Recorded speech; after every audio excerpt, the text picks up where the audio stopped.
everyone, welcome back to my channel. I am so happy to have you with me this week.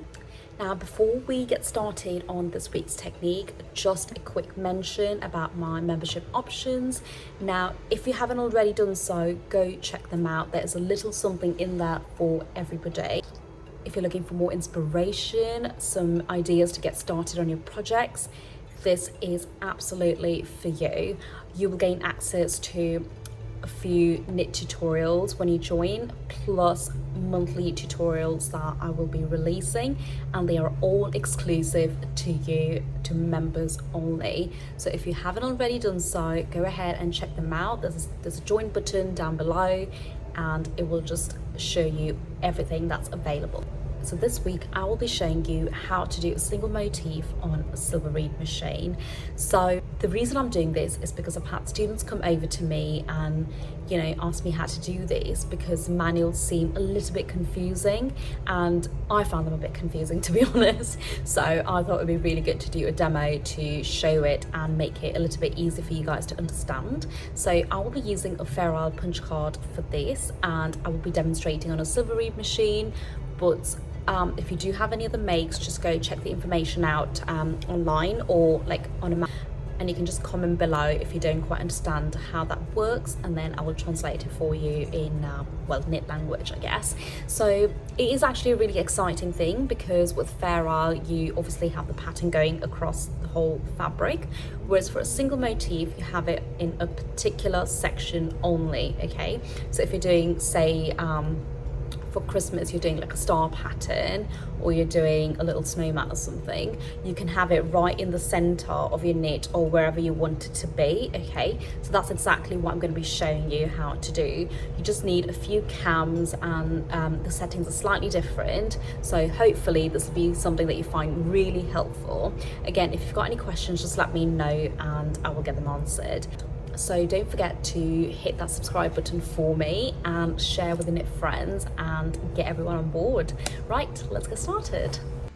So I've gone ahead and casted on 30 needles, and I'm going to start by grabbing a punch card.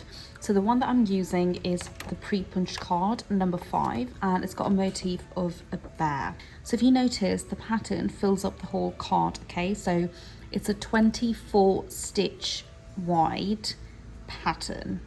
Right, now by that I mean that although this is 24 stitch wide, your pattern can maybe be like right in the center as opposed to the whole card itself. Okay, now I'll tell you why that's important when we start knitting. So it's a pattern of a bear, and all we're going to do is start by inserting it into the punch card slot, which is here.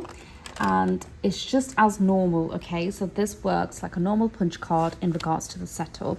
So I've got 2 cams here, the white and the grey. The white has a triangle and a stop. Okay, so if I flick it over to the triangle, it will release these, and I should be able to rotate it. Now the machine I'm using is a silver reed, so things are slightly different on any other makes. Okay, so certain things you just have to maybe Google the information, but if you can't find it, let me know and I will get it answered. Okay, so I'm just going to rotate it until I get the back coming over, and we are going to grab 2 of these snaps, and all I'm going to do is I'm going to bring the back over, and then the front lays in front of the back of the pattern. Okay, now the reason that is so it doesn't get caught when we're knitting. So put the snaps through the back, and then bring the front over to the back. Okay, bring the front over the back and shut the snaps.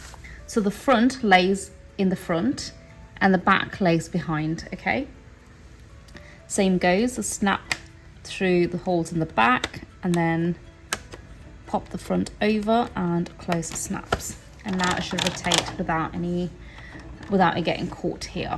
Okay, so for the silver reed we set it right below 60.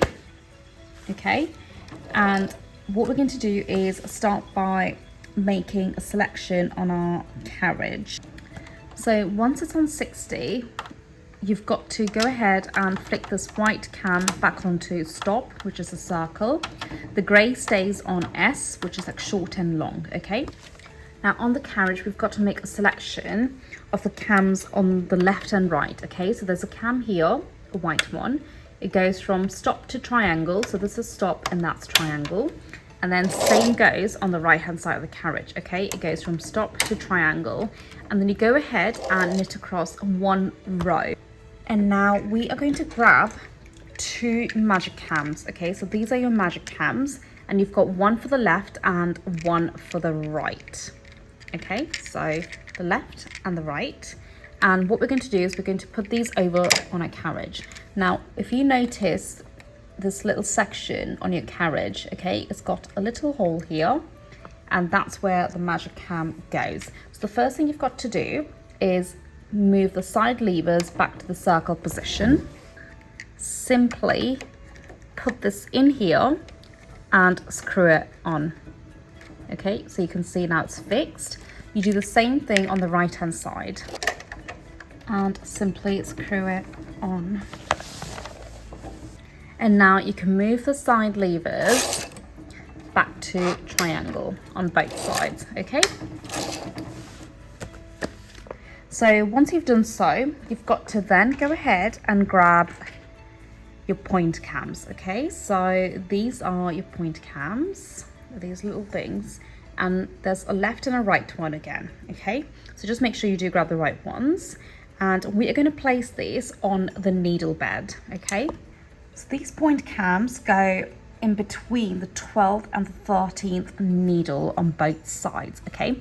Now, our punch card is 24 needle wide. Our pattern is also 24 needles wide, okay? Now, 24, so that's the 12th needle here for us, okay, on both sides there. And it simply sits, so you've got these little sections here, okay? That will just go in between the needles. So the 12 needles, that one here. So you've got one white and one orange that will go in between the 12th and the 13th needle. So technically, if you look at it, it sits on the 11th, 12th, 13th and the 14th needle, if that makes it any easier to understand.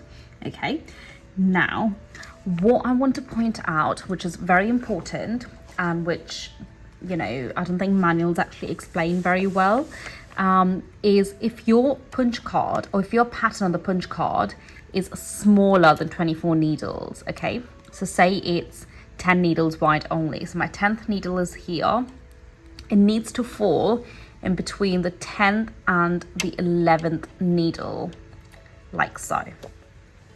Okay, so these point cams move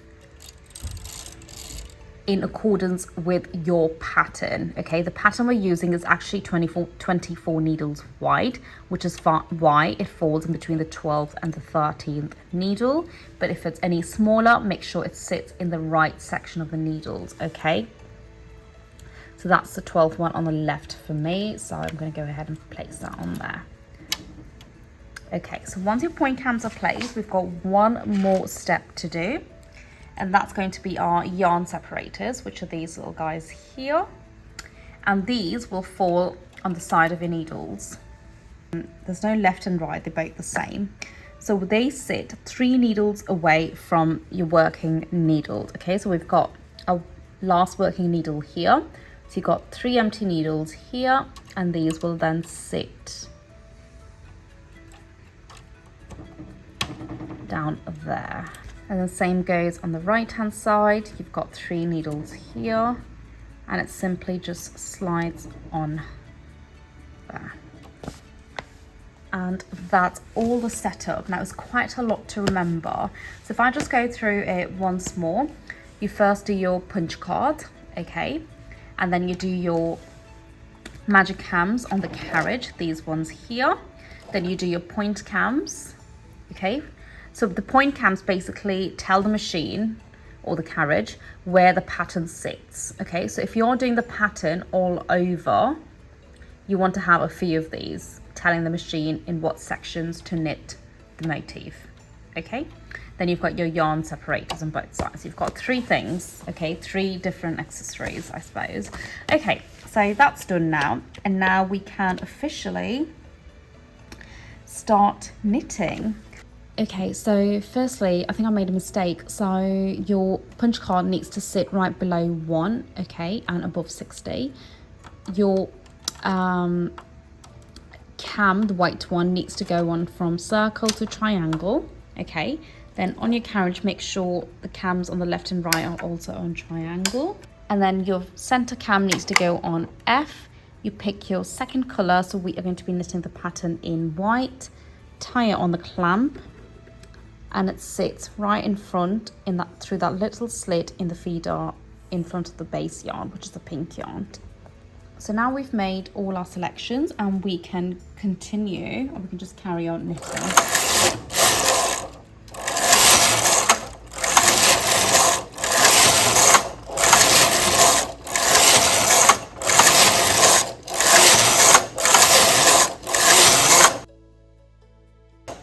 What you will notice is that the base yarn sits above the yarn separator and the pattern yarn sits below, okay, and that's completely fine.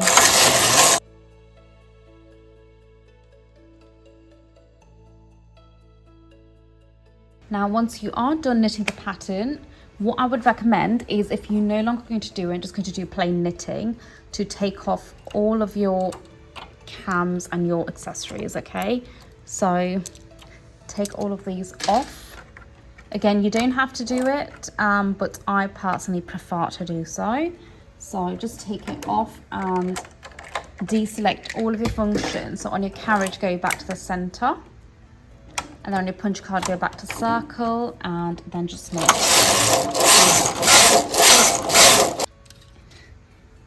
This is what our motif is looking like. You can see that it's avoided the corners, okay, because we asked it to knit sort of in the center, okay. And the other thing I would definitely again point out are where the point cams sit, okay.